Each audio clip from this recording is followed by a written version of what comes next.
தூர தேசத்திலிருந்து முல்லாவின் நாட்டுக்கு பயணப்பட்டு வந்திருந்தார் ஞானி ஒருவர். அவரது தத்துவ ஞான விளக்கங்கள் தரமாக இருந்ததால் முல்லாவின் நாட்டிலே அவர் பெரிதாகவே மதிக்கப்பட்டார், புகழப்பட்டார், போற்றப்பட்டார், கொண்டாடப்பட்டார். கேள்விப்பட்ட முல்லாவுக்கு பொறுக்குமா? அவர் முன் போய் நின்றார்.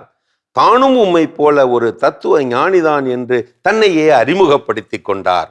அப்படியோ, மகிழ்ச்சி. எங்கே உங்கள் தத்துவ அனுபவத்தை சொல்லுங்கள், பார்க்கலாம். சொல்லுகிறேன் என்று ஆரம்பித்த முல்லா விவரிக்க ஆரம்பித்தார். உதாரணமாக பாருங்கள், எனது கிர்கிஸ்தான் பயணத்தை எடுத்துக்கொள்ளுங்கள். சென்ற இடமெல்லாம் எனக்கு செம வரவேற்பு தான். ஒரு மடம் விட்டால் அடுத்த மடம், அந்த மடம் விட்டால் வேறொரு மடம் என்று எனக்கு ஏகப்பட்ட வரவேற்பு.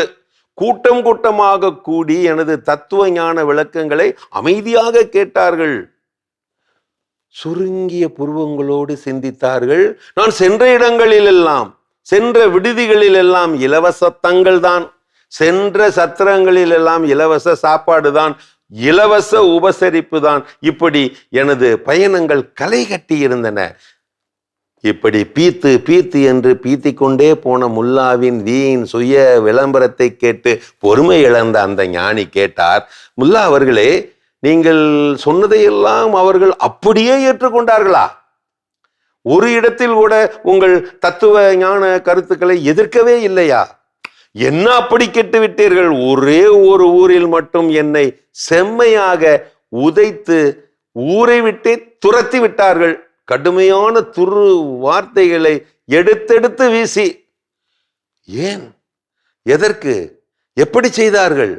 ஏனதை உங்களுக்கு செய்தார்கள்? ஆர்வமான அந்த ஞானியிடம் விவரித்தார் முல்லா. நான் சென்ற இடம் எல்லாம் துருக்கி மொழியில் தான் பிரசங்கம் பண்ணினேன்.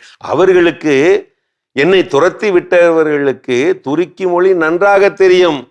அதுதான் என்னை அடித்து உதைத்து ஊரை விட்டே துரத்தி விட்டார்கள். அப்படி என்றால் உங்களை அமோகமாக வரவேற்று தங்க வைத்து சோறு போட்டார்களே அந்தந்த இடங்களில், அந்த இடங்களிலா? அவர்கள் எல்லாம் குருது மொழிக்காரர்கள். அவர்களுக்குத்தான் நான் பிரசங்கித்த துருக்கி மொழி தெரியாதே. ஆம், மொழி தெரியாத ஊரிலே நீயும் ஒரு தத்துவ ஞானிதான், மௌன தத்துவ ஞானிதான். தத்துவ பிரசங்கம் அது அறிவின் ஒளியையும் ஆன்மாவின் ஆழத்தையும் இணைக்கும் கலை. ஏன் என்ற கேள்வியை கேட்கும் அந்த நிமிடம்தான் உனது தத்துவத்தின் பிறப்பு. ஏன் என்ற கேள்வி கேட்காமல் வாழ்க்கை இல்லை. ஒரு தத்துவ ஞானியின் வெற்றி சிந்திக்க வைப்பதிலே, பதில்கள் அற்ற நல்ல நல்ல கேள்விகளை கேட்டு வைப்பதிலே, ஒன்றை நம்ப வைப்பதிலே. தன்னை அறிதலே தத்துவத்தின் ஆரம்பம்.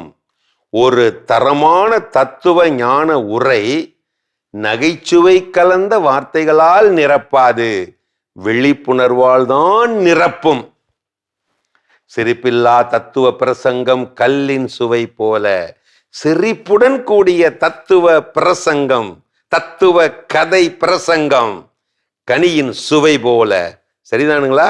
ஒரு சிறப்பான தத்துவ பிரசங்கம் சிரிக்கவும் வைக்கும், சிந்திக்கவும் வைக்கும். இந்த கதைகளாயிரம் போல, இந்த கதைகளாயிரம் தரும் 6000த்திற்கும் மேற்பட்ட சிந்தனைகள் போல, இந்த இயேசு சபை கதை ஞானியார் சேவியர் அந்தோணி போல.